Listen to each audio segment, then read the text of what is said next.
Hi అండి. తెలుగు కథల ప్రపంచంకు స్వాగతం. ఇవాళ ఈనాడు ఆదివారం పుస్తకంలోని స్నేహ జీవనం అనే కథను వినేద్దామండి. మాధవి హడావిడిగా అరిచినట్లే పిలుస్తూ లోపలికి వచ్చాడు శ్రీనాథ్.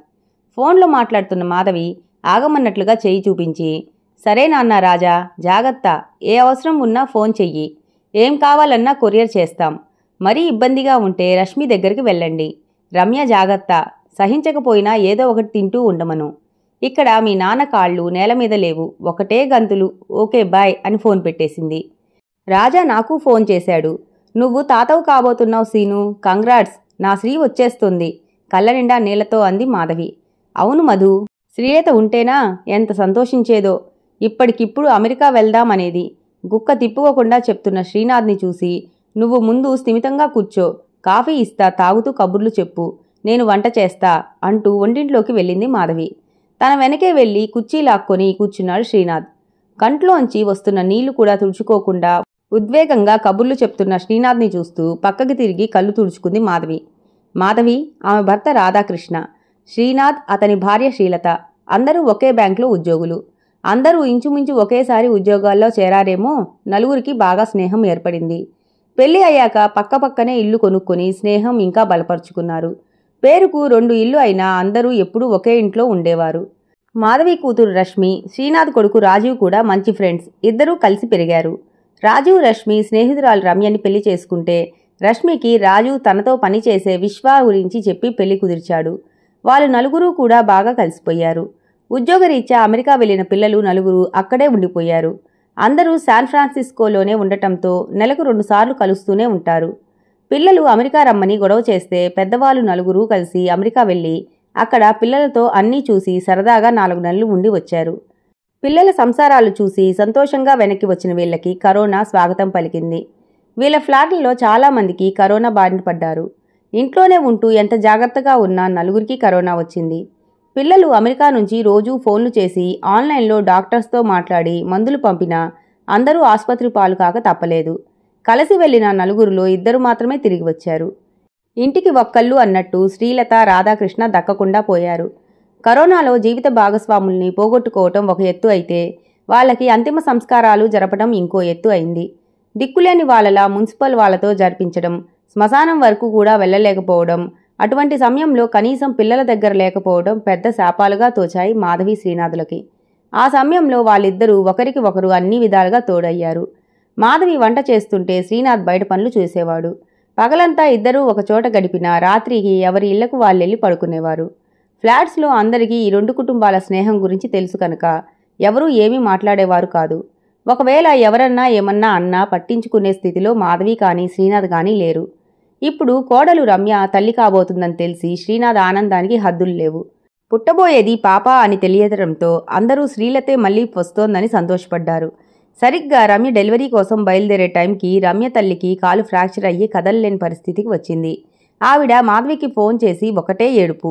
అది భరించలేని మాధవి, మీరు కంగారు పడవద్దు, నేను వెళ్తాను, రమ్య నాకు కొత్త కాదు, రష్మి ఎంతో రమ్య అంతే, కాన్పు అయ్యాక మీరు వచ్చే వరకు నేను ఉంటాను సరేనా అని ఓదార్చింది. అనుకోని ప్రయాణం, అందులో ఎక్కువ టైం కూడా లేకపోవడంతో శ్రీనాథ్ వెంటనే ఇద్దరికీ టికెట్స్ బుక్ చేశాడు. రమ్య వాళ్ళ అమ్మ ఇచ్చిన చీరలు, స్వీట్స్ కాక మాధవి తన వైపు నుంచి శ్రీనాథ్ తరపు నుంచి రమ్యకి, రాజీవ్కి మాత్రమే కాక రష్మికి, విశ్వకి కూడా మంచి డ్రెస్సులు తీసుకుంది. అమెరికాలో అంతా సవ్యంగా అయ్యి పన్నెంటి పాపాయిని చూసిన అందరికీ శ్రీలత గుర్తొచ్చింది. ఆ రోజంతా శ్రీనాథ్ అన్యమనస్కంగానే ఉన్నాడు. రాజీవ్ కూడా తల్లిని తలుచుకొని బాధపడుతూనే ఉన్నాడు. కానీ పాపాయిని చూసి అన్నీ మర్చిపోయాడు. 4 నెలలు ఇట్టే గడిచిపోయాయి. రమ్య వాళ్ళ అమ్మగారు ఒక 10 రోజుల్లో వస్తాను అని ఫోన్ చేశారు. ఇక వీళ్ళు తిరుగు ప్రయాణానికి సిద్ధమై సామాన్లు సర్దుకున్నారు. రష్మి, రాజీవ్ సాయం చేస్తామని వచ్చి ఒకరిని చూసి ఒకరు సంజ్ఞలు చేసుకుంటున్నారు. అది చూసిన మాధవి, ఏమిట్రా ఆ మోగసైగలు, ఏం చెప్పాలనుకుంటున్నారో చెప్పండి అంది. చివరికి రష్మి నోరు విప్పింది. అమ్మా, నేను చెప్పేది విని తెట్టొద్దు, నెమ్మదిగా ఆలోచించు. ఇది నా ఒక్కదాని ఆలోచన కాదు, మా నలుగురిది. మేము ఉద్యోగాలలో ఇక్కడే స్థిరపడ్డాం. మన 2 కుటుంబాల్లో జరిగిన నష్టం తలుచుకుంటే మాకు ఎప్పుడూ బాధగానే ఉంటుంది. మీరిద్దరూ ఎలా ఉన్నారో అని ఎప్పుడూ ఆందోళనగా ఉంటుంది. మీరిద్దరూ పక్కపక్క ఇళ్లలో బదులు ఒకే ఇంట్లో జీవిత భాగస్వాములుగా ఉంటే బాగుంటుంది అని మా ఆలోచన అని చెప్పి తల్లి ముఖంలో మారుతున్న రంగులు చూస్తూ ఉండిపోయింది రష్మి. శ్రీనాథ్ తెల్లబోయాడు. మాధవి ఏమీ మాట్లాడకుండా రూంలోకి వెళ్ళిపోయింది. శ్రీనాథ్ కూడా తన రూంలోకి వెళ్ళాడు. ఆ రోజు రాత్రి ఎవ్వరికీ నిద్ర పట్టలేదు. తెల్లారి లేచాక మాధవి శ్రీనాథ్ రోజులాగానే అందరినీ పలకరించేసరికి హమ్మయ్య కోపం పోయింది అనుకున్నారు పిల్లలు. ముందు మాధవి నెమ్మదిగా మాట్లాడింది. చూడండి పిల్లలు, మీరు ఇలా ఎందుకు అంటున్నారో నేను ఊహించగలను. మీ తల్లిదండ్రుల గురించి నలుగురు 4 రకాలుగా మాట్లాడటం మీకు నచ్చలేదు. మీ ఉద్దేశంలో ఇదే మంచి పరిష్కారం. కానీ మా పెంపకంలో పెరిగిన మీరు ఇలా మాట్లాడటం నాకు శ్రీనాథ్కి కూడా బాధ కలిగించింది. నేను రాధాకృష్ణ, శ్రీలత, శ్రీనాథ్ మా స్నేహం వయసు సుమారు 40 సంవత్సరాలు. మేము ఎప్పుడూ స్నేహితులమే. అన్న అక్క అంటూ వరుసలు కలపలేదు. మిమ్మల్ని కూడా మేము అలాగే పెంచాం. మీకు కూడా వరుసలు నేర్పలేదు. ఆడపిల్లలు లేని లోటు శ్రీలత, శ్రీనాథ్, రష్మి ద్వారా తీర్చుకుంటే మగపిల్లాడి సరదాలు రాజీవ్ ద్వారా మేము తీర్చుకున్నాం.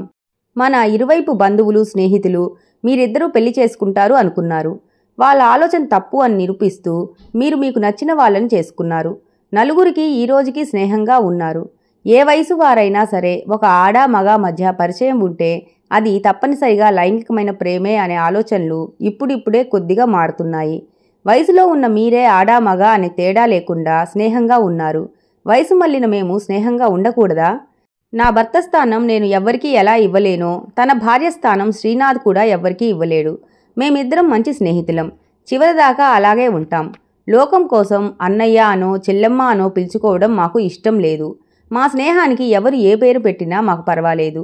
మీరు మాత్రం అది అర్థం చేసుకుంటే చాలు. నేను రష్మికి అమ్మని, రాజీవ్కి అత్త, పిన్ని ఏవైనా అవ్వచ్చు, కానీ అమ్మని కాను. అలానే శ్రీనాథ్ కూడా రష్మికి తండ్రి కాలేడు. మాకు ఈ వయసులో కావాల్సింది స్నేహబంధం. మా కష్టసుఖాలు చెప్పుకునేందుకు తోడు, అంతే. దానికి ఒక పేరు వరుస కాదు. స్పష్టంగా స్థిరంగా చెప్పిన మాధవిని చూస్తూ శ్రీనాథ్ అన్నాడు.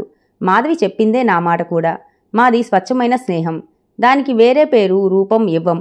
మీరు మమ్మల్ని సహజీవనం చేయమన్నారు, కానీ మేము స్నేహజీవనం చేస్తామన్నాడు.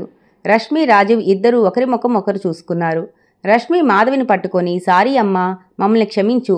మాకు మీ సంగతి తెలుసు, కానీ నువ్వు అన్నట్టు కొంతమంది అనే మాటలు విని మీకు వేరే బంధం ఏర్పడి ఎవరూ అనవసరంగా మీ గురించి మాట్లాడరు కదా అనుకున్నాం. మాకు మీరు మీ సంతోషం ముఖ్యం అంది. రాజీవ్ కూడా శ్రీనాథ్తో, నాన్న, నీకు అమ్మంటే ఎంత ఇష్టమో, తనని ఎంతగా ప్రేమించావో తెలుసు. ఒకవేళ మీ మనస్సులో ఈ అభిప్రాయం ఉన్నా మా కోసం మీరు వెనక్కి తగ్గుతున్నారా అనిపించింది. నన్ను క్షమించు. మీరు సహజీవనం చేస్తారా, స్నేహజీవనం చేస్తారా అన్నది మాకు అనవసరం. మీ ఇద్దరి అభిప్రాయము, ఆప్యాయత మా నలుగురికి ఎప్పటికీ కావాలి అన్నాడు కళ్ళు చెమర్చుతుండగా. ఇదిగో బంగారాలు, మేము ఉండేది ఇంకా కొద్ది రోజులే. మా జీవనాలు మేము జీవిస్తాం, కానీ ఉన్న 4 రోజులు మమ్మల్ని మా శ్రీతో ఆడుకోనివ్వండి అంటూ మాధవి పాపాయిని ఎత్తుకొని, రాజా, నువ్వు ఏ పేరు పెట్టినా సరే నాకు మాత్రం ఇది నా శ్రీనే అంటుంటే పాపాయి మాధవిని చూసి అవును అన్నట్లుగా గలగలా నవ్వింది. ఇంతటితో ఈ కథ సమాప్తమండి. ఈ కథ గనక మీకు నచ్చినట్లయితే లైక్ చేసి, షేర్ చేసి, కామెంట్ చేసి మన ఛానల్కి సపోర్ట్ చేసేయండి ఫ్రెండ్స్. ఇక ఉంటానండి. By by.